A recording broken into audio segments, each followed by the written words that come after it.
이 귀한 시간 함께 기도하게 하기 위해서 모이신 우리 영락의 모든 성도님들을 진심으로 환영합니다. 또한 축복합니다. 이 시간 이 자리를 지키는 것이 참 쉽지 않으신데 너무 감사합니다. 우리 옆에 계신 분들과 함께 잠시 인사 나누기를 원합니다. 함께 기도할 수 있어서 감사합니다. 함께 기도할 수 있어서 열심히 기도합시다. 네, 감사합니다. 오늘 이 금요일 저녁에 시간을 내셔서 그것도 기도하기 위해서 이 자리에 오셨다는 것은 분명히 마음속 깊이 기도의 제목이 있으시다 생각이 듭니다. 때로는 이 기도의 제목들이 가벼운 것일 수도 있겠지만 또 갈급한 문제로 또 이 자리에 나오신 분들도 있으시리라 봅니다. 그런 의미에서 방금 읽으신 마태복음 6장 31절에서 34절의 말씀은 사실 저는 별로 좋아하지를 않습니다. 그의 나라와 의를 구하라는 말씀보다는 저는 마태복음 그 다음 장인 마태복음 7장의 말씀을 훨씬 더 좋아합니다. 마태복음 7장 7절에서 8절 말씀 제가 한번 읽어보겠습니다. 구하라 그리하면 너희에게 주실 것이요 찾으라 그리하면 찾아낼 것이요 문을 두드리라 그리하면 너희에게 열릴 것이니 구하는 이마다 받을 것이요 찾는 이는 찾아낼 것이요 두드리는 이에게는 열릴 것이니라. 아멘. 아멘이십니까? 예, 저의 입장에서 보자면 그의 나라와 그의 의를 구하기 전에 구하고 싶은 것이 참 많이 있습니다. 한 가정의 아버지로서 또 사역자로서 또 성도님들과 제 개인적인 삶을 먼저 기도하고 그것을 풀고 싶습니다. 아이들과 아내의 건강을 위해서 기도하고 싶고 교구 식구들이 이 아픔이 빨리 씻어질 수 있도록 기도하기를 저는 원합니다. 그렇기에 누구보다도 빨리 하나님께 문제를 올려드리고 해결책을 찾아내고 얻고 싶고 또 열심히 두드려서 문을 활짝 열고 싶습니다. 그러나 이상하게도 하나님께서는 이 말씀을 마태복음 6장에 두시지 않으셨습니다. 다음 장 7장에 주십니다. 먼저 그의 나라와 의를 구한 다음에 구하고 찾고 두드리라 이렇게 말씀을 하십니다. 이것이 과연 우리에게 어떤 의미가 있을까요? 이를 통해서 하나님께서는 우리에게 무슨 말씀을 하고 싶으신 건가요? 그리고 이렇게 하면 저와 여러분들에게 어떤 유익이 있을까요? 오늘의 말씀이 기도에 관련된 여러분들의 모든 궁금증을 해소할 수는 없겠지만 함께 말씀을 보시면서 하나님께서 우리에게 기도를 허락하신 이유, 특별히 하나님께서 먼저 그의 나라와 그의 의를 구하신 그 허락하신 의미를 깨닫는 귀한 시간이 되시기를 바랍니다. 여러분들은 평소에 어떻게 기도를 하십니까? 특별히 선호하시는 기도의 방법이 있으십니까? 저는 자기 전에 기도하는 것을 굉장히 좋아합니다. 여러 가지 이유가 있겠지만 그렇게 기도하는 것이 저의 기도의 습관이기 때문입니다. 어린 시절, 지금은 돌아가셨지만 할머니와 함께 저희 가족은 함께 이렇게 살게 되었습니다. 할머니는 저희 가정에 신앙 1세대셨고 특별히 저희 가정에 좋은 기도의 습관을 남겨주셨습니다.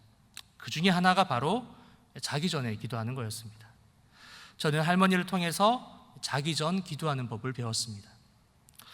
당연히 다른 시간에 기도를 하시는 거 괜찮습니다. 이 시간에 꼭 기도드리는 것이 옳다, 좋다 이런 얘기를 하는 것은 아닙니다. 하지만 저에게 있어서 자기 전 기도는 할머니에게 배운 좋은 기도 습관이자 동시에 저의 기도의 능력을 체험하는 첫 번째 시간이었습니다. 당시 저는 초등학생이었는데 겁이 굉장히 많았습니다. 그래서 잠에 드는 것을 굉장히 어려워했습니다. 이렇게 불을 끄고 잠자리에 누우면 어둠 속에서 뭔가가 나오는 것 같아서 잠을 잘 잘 수가 없었습니다.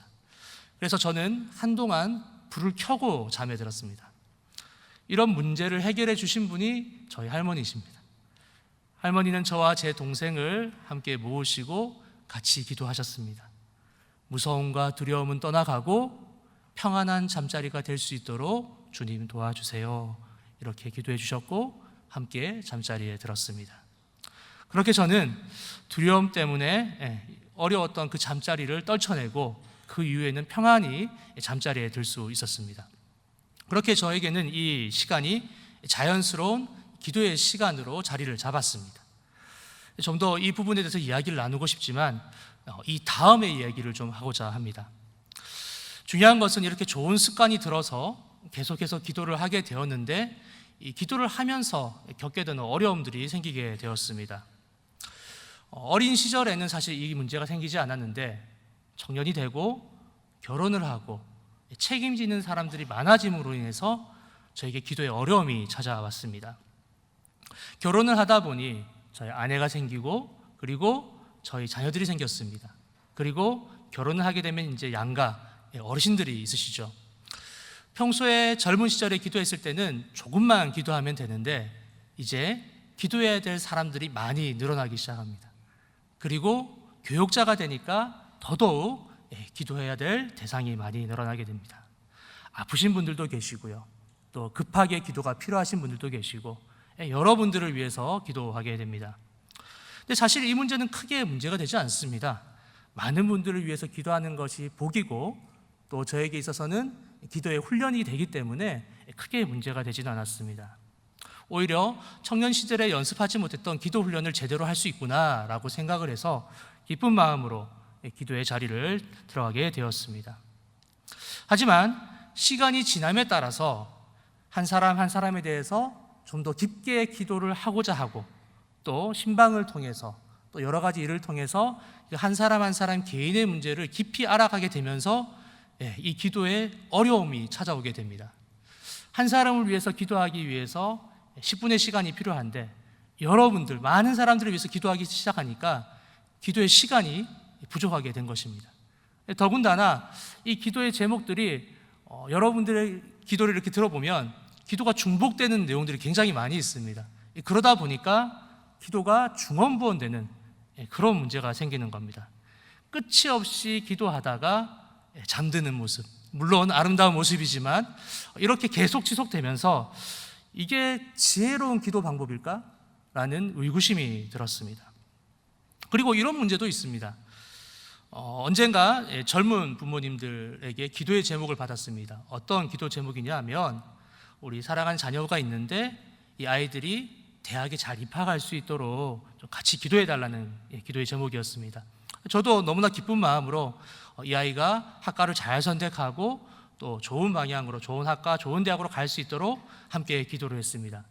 참 감사하게도 이 기도는 응답이 되어져서 그 아이가 좋은 대학, 좋은 과에 가게 되었습니다. 부모님이 이제 연락을 주셨어요. 너무 기쁘셔가지고 너무 감사합니다. 함께 기도해 주셔서 너무 감사합니다. 이렇게 얘기를 해주시는 겁니다. 저도 기쁜 마음으로 그 기도를, 그 연락을 받고 잘 되었구나 하고 이제 그 기도를 내려놓게 되었습니다. 그런데 2, 3년이 지난 다음에 저에게 또 다시 연락을 왔습니다. 어떤 기도의 제목일까요?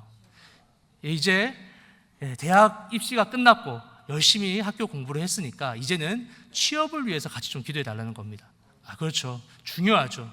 그래서 이 아이를 위해서 취업을 위해서도 같이 기도하기 시작했습니다. 특별히 가고 싶은 그 직장이 있었기 때문에 그 문제를 놓고 같이 기도를 했어요. 그리고 또 감사하게도 기도가 응답이 됐습니다. 그래서 그 아이가 좋은 직장으로 이제 입사를 하게 된 것입니다. 자, 여기서 제가 한번 문제를 내보겠습니다. 다음 부모님이 저에게 요청하신 기도의 제목은 무엇일까요? 네, 맞습니다. 네, 결혼 문제입니다. 이제는 좋은 직장도 생기고, 그리고 이렇게 다 잘 잡혔으니까 이제는 좋은 이제 결혼 배우자를 위해서 이제 기도를 해달라는 겁니다. 여러분, 이 기도에 끝이 있겠습니까? 아닙니다. 끝이 없습니다. 이 기도는 끝이 없는 기도입니다. 너무나 감사하고 중요한 기도인 것은 사실이지만 이런 방식의 기도는 그렇게 지혜로운 기도는 아닌 것 같습니다. 정말 하나님께서 말씀하시는 기도의 본질 그리고 기도의 근본에 접근하는 그런 기도는 약간 아닌 것 같습니다. 어떻게 하는 것이 하나님께서 기뻐하시는 기도일까요? 어떻게 기도하는 것이 이 끝없이 돌아가는 이 기도를 지혜롭게 하는 기도의 제목이 될 수 있을까요?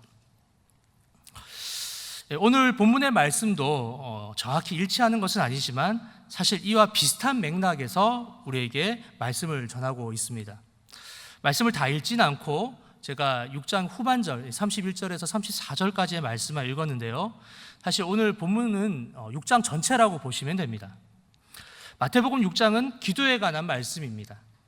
특별히 잘못된 기도의 습관에 대해서 초반절에 지적하시면서 하나님께서 보고 계시는 기도의 주안점에 대해서 우리에게 설명을 하고 있습니다.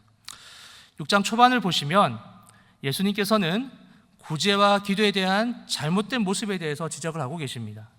다른 사람들에게 보이기 위해 큰 거리 어귀나 회당에 나가서 서서 기도하는 것을 좋아하는 이 유대인들에 대해서 예수님께서는 오히려 이들은 자신의 상을 다 받았다라고 질타하십니다. 오히려 골방에 들어가서 문을 닫고 은밀한 중에 계시는 아버지께, 하나님께 기도하라, 이렇게 강조하십니다. 이렇게 기도의 요점을 설명하시면서 또 중요한 점을 더불어 말씀을 하시는데, 마태복음 6장 7절과 8절의 말씀입니다. 우리 화면 띄워주시고요, 우리 한 목소리로 함께 읽겠습니다. 시작.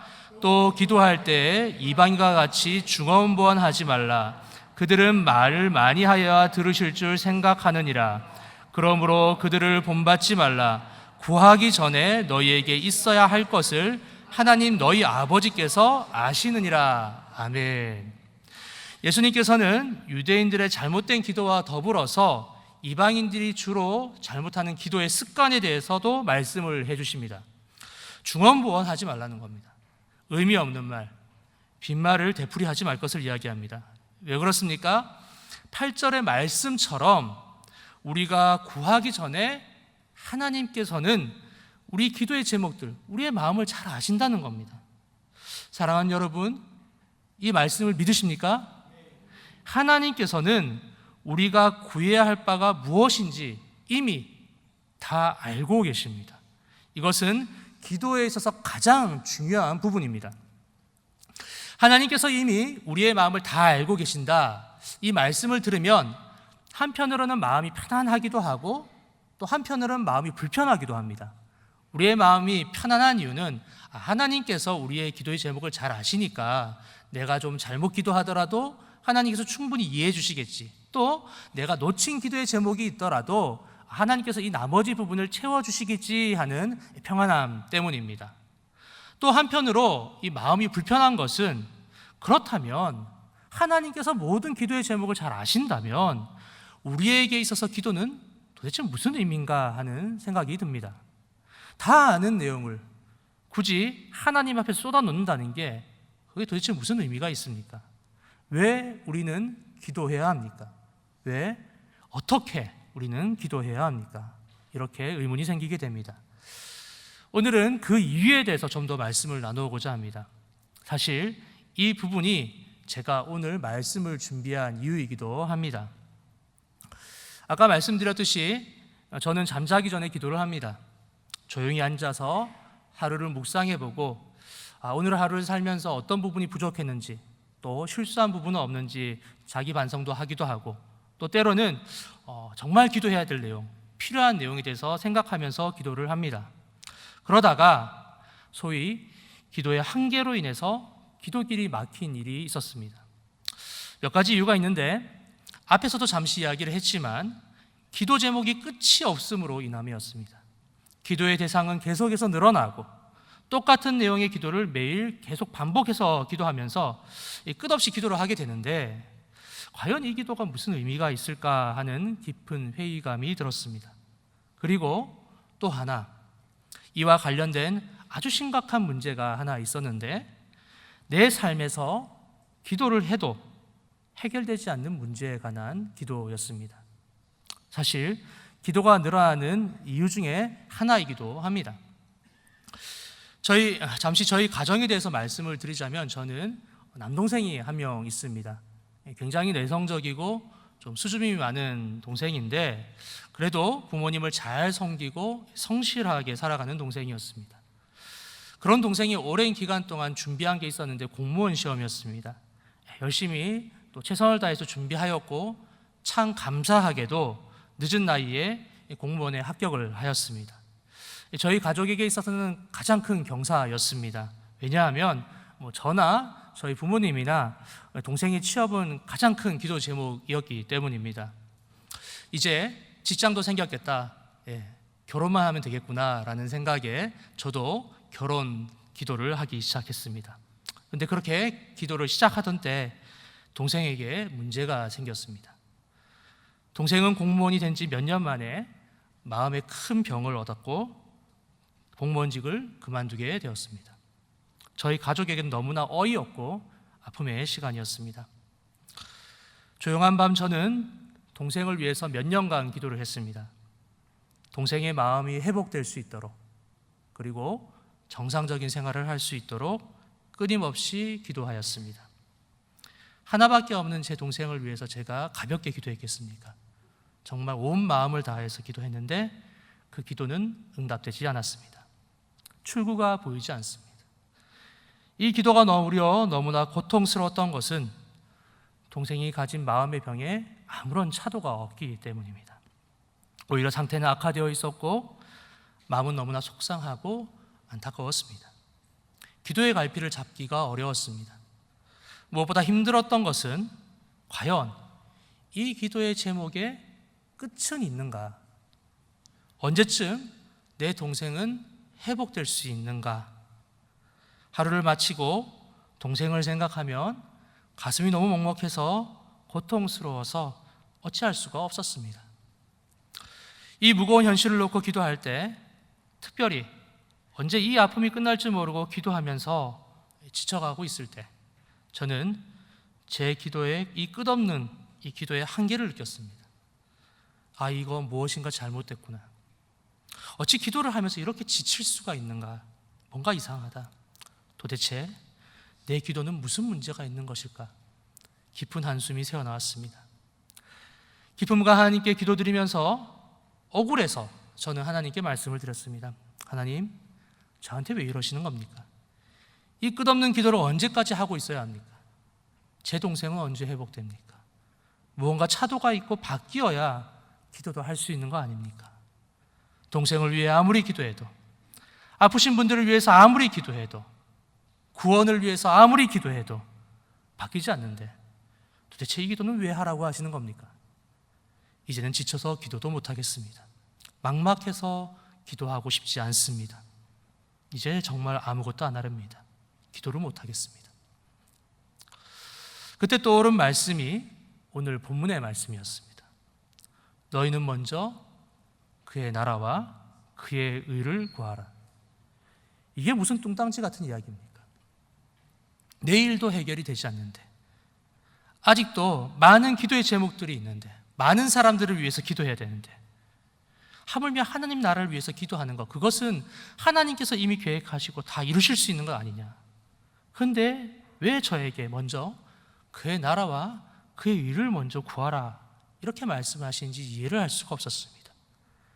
그렇게 이 말씀을 가지고 씨름하게 되면서 혹시 이 말씀이 하나님을 위한 것이 아니라 나를 위한 말씀은 아닐까라는 생각이 들면서 새롭게 이 말씀을 보게 되었습니다.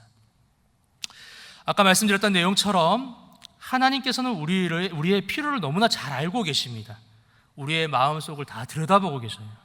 그리고 이 말씀과 더불어서 예수님께서는 6장 중반절을 통해서 이 세상에서 구하는 것, 특별히 땅에서 얻을 수 있는 이 모든 것에 대해서 하나하나 열거하시면서 세상의 것에 관심을 가지지 말라라고 얘기하십니다.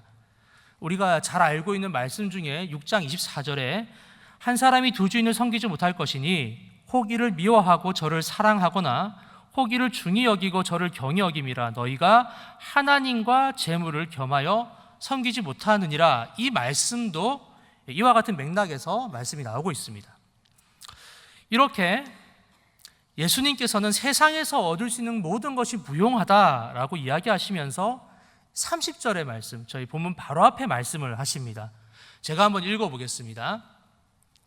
오늘 있다가 내일 아궁이에 던져지는 들풀도 하나님이 이렇게 입히시거든 하물며 너희일까 보냐. 믿음이 작은 자들아. 아멘. 이 말씀은 무엇입니까? 이 세상의 미물도 하나님께서 책임지시고 이끄시는데 하나님께서 사랑하셔서 이 만물의 관리자로 세운 사람은 오죽하겠느냐는 겁니다. 쉽게 말해 우리의 모든 것을 아시는 하나님께서 모든 것을 책임지시겠다라는 말씀입니다. 그렇다면 그의 나라와 그의 의를 구하라는 것은 도대체 무슨 말씀이십니까? 바로 하나님께서 모든 것을 책임지시니 모든 것을 맡기고 그의 나라와 의를 구하라는 것입니다. 너희가 가지고 있는 풀 수 없는 기도의 제목들, 끝도 한도 없이 쏟아지는 기도의 문제들을 너희들이 지지 말고 너희는 그의 나라와 의를 구해라. 나머지 너희의 모든 문제는 내가 다 책임지겠다라는 말씀입니다. 사랑하는 여러분, 우리는 어떻게 기도해야 하겠습니까? 인생의 문제, 내 삶에 산재해 있는 모든 문제를 하나하나 주님께 아뢰면서 이 풀리지 않는 숙제와 같은 삶의 문제들을 기도하고 있겠습니까? 아니면 믿음을 가지고 그의 나라와 그의 의를 구하고 실제로 내 인생 속에 산재해 있는 모든 문제를 하나님께서 직접 해결해 주심을 믿고 기도를 통해 나아가야 하겠습니까? 오늘 저는 여러분들에게 감히 도전합니다. 사랑하는 여러분, 그의 나라와 그의 일을 위해 기도하십시오. 그것만이 우리의 삶의 문제를 해결하는 방법이자 우리가 살 수 있는 유일한 방법입니다.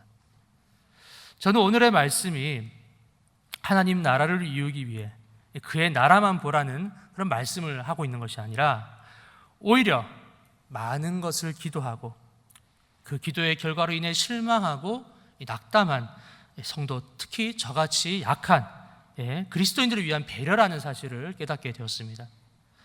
예수님께서는 내 삶에 있는 모든 문제, 기도로 풀어내지 못해 눌려있는 이 부족한 종의 기도를 대신 지시고 너는 하나님 나라와 의만 기도해라, 내가 다 해결해 줄게 라는 하나님의 목소리를 깨닫게 되었습니다.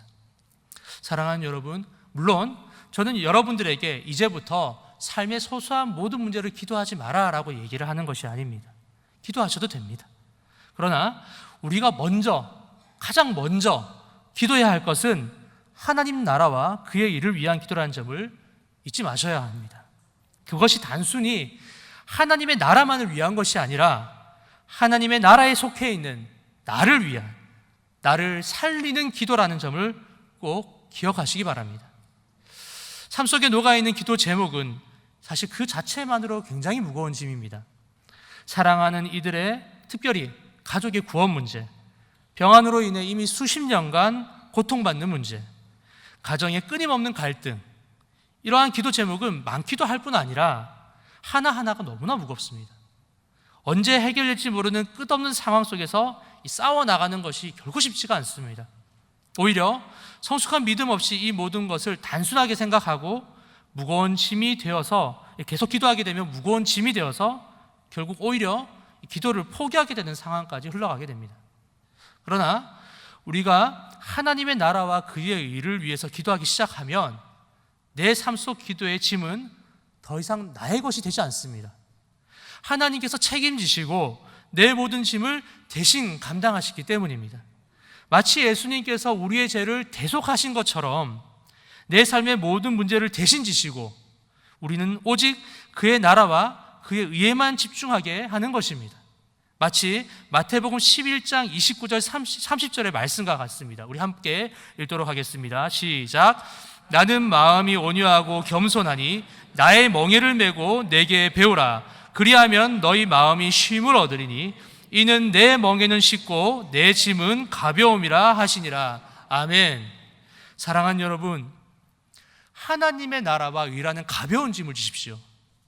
내가 해결할 수 없는 현실의 무거운 짐을 어리석게 계속 지고 있지 마십시오. 오늘 보면 마지막 절도 마찬가지입니다. 그러므로 내일 일을 위하여 염려하지 마라. 내일 일은 내일이 염려할 것이요 한날의 괴로움은 그날로 족하니라. 아멘. 한날의 괴로움은 그날로 족합니다. 무거운 삶의 짐, 영원토록 조일 것 같은 기도의 짐에 묶이지 마십시오. 오늘의 기도, 하나님의 나라, 그의 일을 위한 기도에 충실하시기 바랍니다. 삶의 많은 일에 자초되지 마시기를 주님의 이름으로 축원합니다. 사실 오늘 말씀을 준비하면서 많은 고민이 있었습니다. 이 말씀을 잘 전달할 수 있을까? 그리고 정말 하나님의 나라와 의를 위해서 기도하면 내 모든 무거운 짐을 덜 수 있을까? 그래서 저는 말씀대로 이 방법으로 기도를 하였습니다. 제가 공대 출신이기도 하고요. 실험을 해보지 않으면 뭔가 얘기를 할 수가 없어서 결국 제가 경험을 해보기로 결심을 하고 제 기도 방법을 바꿨습니다. 어떻게 했냐 하면 일단은 제가 가지고 있는 여러 문제들을 잠시 내려놓고 오직 하나님의 나라와 의를 위해서만 기도했습니다. 그렇게 계속 기도해 나갔습니다. 기도 스타일을 바꾸기 위해서 극단적으로 그렇게 한 것입니다. 물론 어느 정도 기도가 된 다음부터는 다른 문제들에 대해서도 기도를 하였습니다. 먼저 하나님의 나라와 의를 위해서 기도를 하니까 너무 힘들었습니다. 일단은 기도에 대해서 공감이 잘 되지가 않았습니다. 그렇죠? 하나님의 나라와 의, 너무 추상적이지 않습니까? 도대체 어떻게 하면 하나님의 나라와 의를 위한 기도입니까? 계속 고민하면서 기도했습니다. 그러니까 기도가 너무 힘들었습니다. 몇 주 동안 하나님의 나라와 의를 묵상하면서 계속 기도해 나가는데 그 기도 가운데 막 여러 가지 생각들이 떠오르는 겁니다. 내가 지금 이렇게 기도하는 것이 정말 맞는 일인가? 내가 사역자로서 지금 기도해야 될 기도의 제목들이 엄청 많이 있는데 나는 오히려 이것을 지금 방관하고 있는 것은 아닌가? 여러 가지 생각들이 들었습니다. 몇 주간 계속 기도하면서 조그만 하지만 한 가지 변화가 생겼습니다. 어떤 변화냐 하면 제 눈에 눈물이 흐르기 시작했습니다. 여러분, 사역자에 대해서 눈물 흐르기가 참 쉽지 않습니다. 저만 그렇습니까? 오랜 사역으로 해서 제 마음이 말랐는지 모르겠습니다만은 최근에 제가 사역자로서 섬기면 섬길수록 제 마음이 참 메말라갔습니다. 기도하는데 너무 힘들고 기도에 있어서 공감하기가 참 힘이 들었습니다. 그런데 오직 그의 나라, 그의 의만 놓고 기도하는데 마음이 조금씩 열리기 시작했습니다. 하나님의 나라만을 놓고 기도하면서 하나님의 마음, 특별히 이 땅을 보고 계신 하나님의 마음을 조금씩 묵상하게 되었습니다.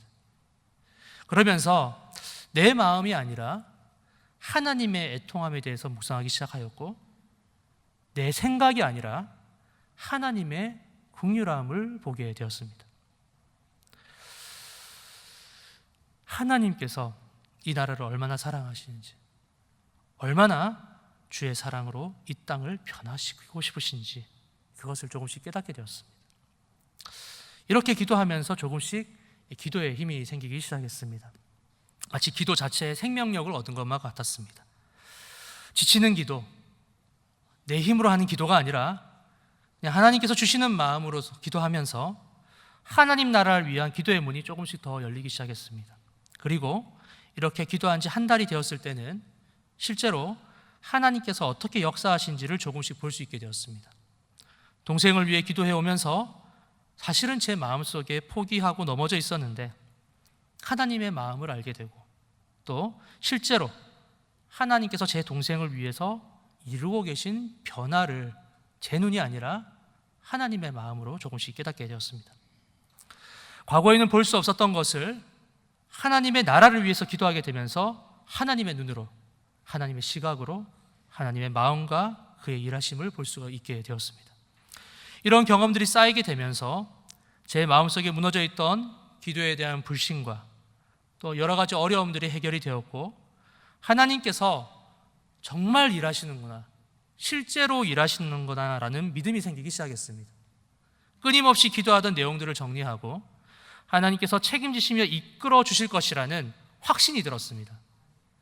아픈 환우들, 재정적으로 고통받는 이들, 이 모든 상황 속에서 하나님께서 먼저 나서시고 해결해 주시겠다라는 믿음이 생기기 시작하고 믿음으로 기도하게 되었습니다. 그렇게 되면서 제 기도가 다시금 활력을 얻기 시작했습니다. 하나님의 마음으로 주께서 허락하신 믿음으로 기도를 시작하면서 이제는 기도에 얽매여 있는 것이 아니라 기도에 대해서 자유하고 즐거운 마음으로 기대하면서 기도를 할 수 있게 된 것입니다. 사랑하는 여러분, 간곡히 부탁드립니다. 먼저 그의 나라와 의를 위해서 기도하시기 바랍니다. 더 이상 나의 문제로 얽매이지 마시고 내 삶의 무거운 짐을 주께 맡기시기 바랍니다. 하나님께 어떻게 일하시는지, 하나님께서 우리를 어떻게 변화시키시는지를 경험하시기 바랍니다. 이 세상의 모든 것을 책임지시는 이는 하나님이십니다. 우리는 더 이상 하나님의 일하심에 의구심을 가질 필요가 없습니다. 우리의 고민은 한날이면 충분합니다. 그의 나라와 의를 소망하면서 하나님의 일하심을 경험하실 수 있는 저와 여러분들 되실 수 있기를 주님의 이름으로 축원합니다. 함께 기도하시겠습니다. 아버지 하나님, 우리의 삶 가운데 많은 기도의 제목들이 있고 삶의 문제들이 산재해 있습니다. 끊임없이 쏟아져 오는 이 어려운 가운데서 주님, 낙담케 하지 마시고 먼저 그의 나라와 의를 구함으로 주께서 주시는 마음을 통해 기도의 물결을 일으킬 수 있도록 도와주시옵소서.